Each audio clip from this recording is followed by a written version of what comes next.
We had initially started with gravity feeds. They didn't go over very well. He felt like he was going to vomit.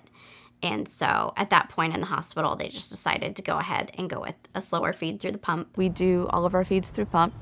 Put it in a little backpack. She carries it around. She's come up with her own little device that works for her. She puts her bag in a little wagon and she carries it with her.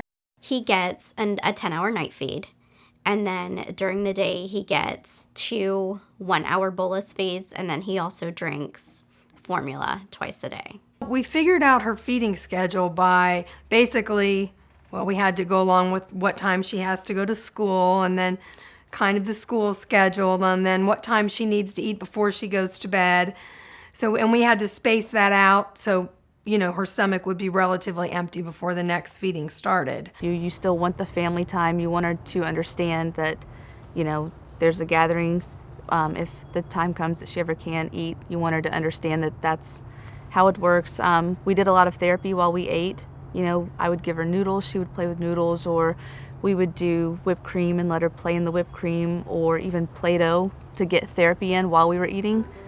Your child's healthcare professional will recommend either bolus, continuous, intermittent, or cyclic feeding. Bolus feeding provides a relatively large volume over 10 to 20 minutes, 4 to 6 times per day, either by syringe or by gravity bag. Bolus feedings are used for gastric feeding, and with children who have some experience with tube feeding. Children who are bolus fed may have symptoms of GI intolerance, abdominal pain, cramping, nausea, and vomiting if the feeding is administered too quickly. Bolus feedings can be delivered through a syringe. You can also use the plunger in the syringe to gently push formula into the tube. Follow these steps. Use the plunger of the syringe to draw the formula from the measuring cup into the syringe. Place the syringe tip into the feeding tube.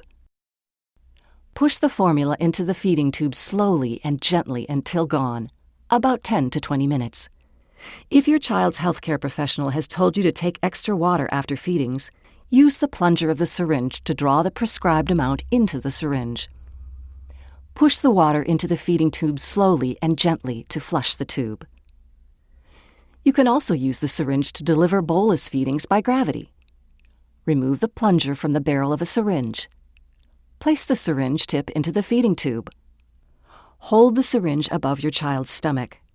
Pour the measured amount of formula into the syringe.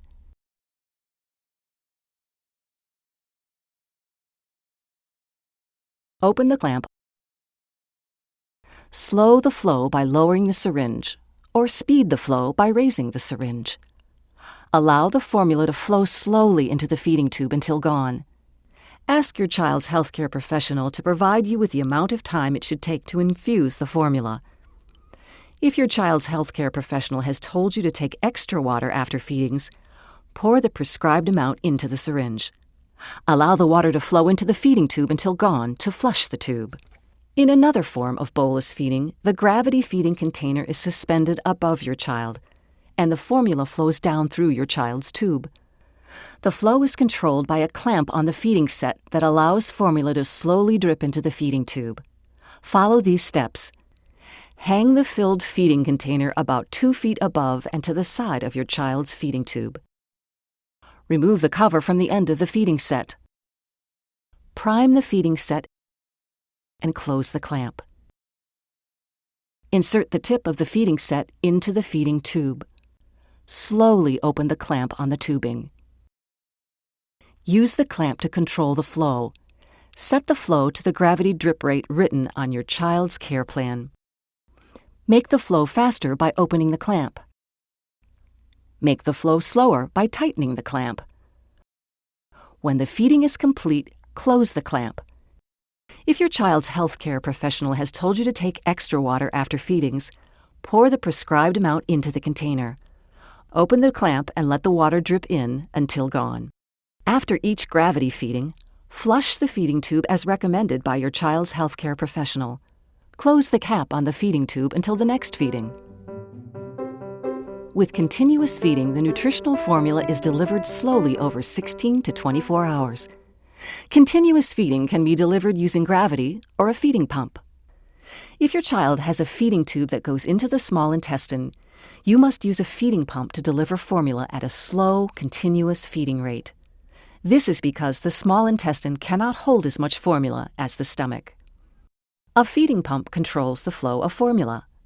When using a pump, the general steps are as follows. However, always follow your child's healthcare team or pump manufacturer's instructions. Hang the filled feeding container or place it in an ambulatory carrier. Connect the feeding set to the pump. Remove the cap from the end of the feeding set. If your feeding set has a clamp, open it completely. Prime the feeding set following the manufacturer's instruction. Insert the tip of the feeding set into the feeding tube. Turn on the pump and set the flow rate. Start the pump. After the feeding container is empty or dose has been fed, stop the pump. If your child's healthcare professional has told you to take extra water after feedings, pour the prescribed amount into the container. Start the pump. When the water is gone, stop the pump. After each pump feeding, flush the feeding tube as recommended by your child's healthcare professional. Ask your child's healthcare professional about caring for the container and feeding set between feedings, and how often you should replace them.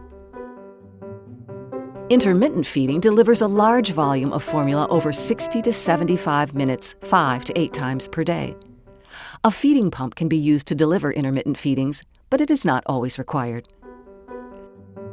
Cyclic feeding delivers the prescribed amount of formula over a specific period of time, 8 to 20 hours per day.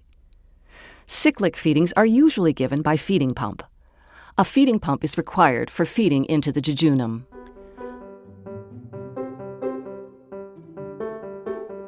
Proper storage and handling of formula is especially important for tube-feeding children.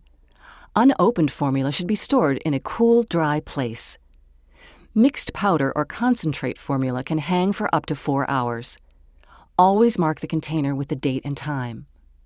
Ready-to-use formula in a can or an 8 fluid-ounce bottle can hang for 4 to 8 hours or is recommended by your healthcare professional. Ready-to-use formula in 1-liter containers can be fed for up to 48 hours after feeding set is connected. Always follow your child's healthcare professional's recommendations. Storage guidelines by product type include: mixed powder formula can be stored in the refrigerator for up to 24 hours. Ready-to-use liquid formula can be stored in the refrigerator for up to 48 hours of opening it.